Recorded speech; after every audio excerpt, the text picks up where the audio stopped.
ప్రభుత్వాలు మారినప్పుడు ఎదురయ్యేటటువంటి సమస్యల పరిష్కారం కోసం మీడియాని ఆశ్రయిస్తూ ఉంటారు సదరు బాధితులు. ఇప్పుడు అందులో కాంట్రాక్ట్ లెక్చరర్లు వీళ్ళు అడుగుతున్నది ఏంటంటే ఏప్రిల్ 30తో వాళ్ళ ఒప్పందం ముగిసిందట.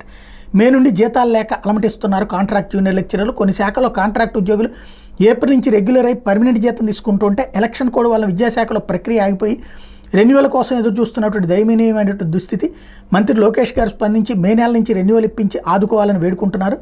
ఇప్పటికే చంద్రబాబు గారి దృష్టికి విద్యాశాఖ మంత్రి నారా లోకేష్ గారి రిప్రజెంట్ చేసి కాంట్రాక్ట్ లెక్చరర్ల సంఘ నాయకులు రెన్యువల్ కోసం 3618 మంది కాంట్రాక్ట్ జూనియర్ లెక్చరర్లు ఎదురు చూస్తున్నారు.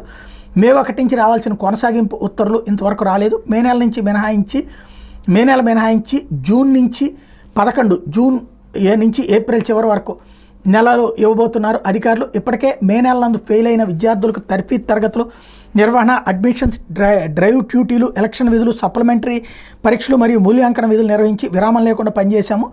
గతంలో చంద్రబాబు మరియు జగన్ ప్రభుత్వం కాంట్రాక్ట్ లెక్చరర్లు స్వల్ప విరామంతో 12 నెలల జీతాలు అమలు నిర్ణయం విధానానికి తూట్లు పడబోతోంది. గత 5 ఏళ్లు స్వల్ప విరామంతో 12 నెలల జీతాలు అమలు ఏప్రిల్ నుండి మే నెలలు కలిపి జీతాలు చేసింది ప్రభుత్వం. కూటమి ప్రభుత్వం కూడా అమలు చేయాలని వేడుకుంటున్నారు.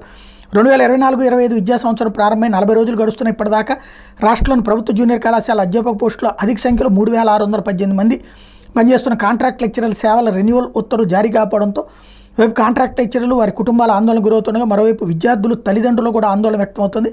సాధారణంగా గడిచిన 15 ఏళ్లుగా ప్రతి ఏటా వేసవి సెలవులను రెన్యువల్ ప్రతిపాదనల ఆమోదం ఉత్తర్వులు జారీ యథావిధిగా సాగేది.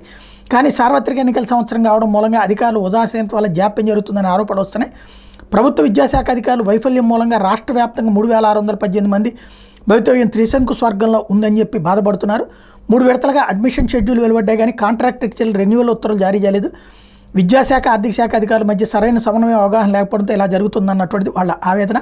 ఇప్పటికే పాలిటెక్నిక్, డిగ్రీ కళాశాలకు, సొసైటీల యాజమాన్య విద్యా సంస్థలో కాంట్రాక్టు బోధనా సిబ్బంది సేవలకు ఉత్తర్వులు జారీ అయిపోయినాయి. ఒక ఇంటర్మీడియట్ విద్యా విభాగంలోనే ఇలా ఆగున్నది. యాక్ట్ 30 ఆధారంగా 114 జీవో ప్రకారం అమలు చేయాల్సిన కాంట్రాక్ట్ లెక్చరర్ల రెగ్యులరైజేషన్ ప్రక్రియ కూడా అప్పటి అధికారుల నిర్లక్ష్య ఫలితంగా ఆగిపోయిందనే విమర్శలు ఉన్నాయి.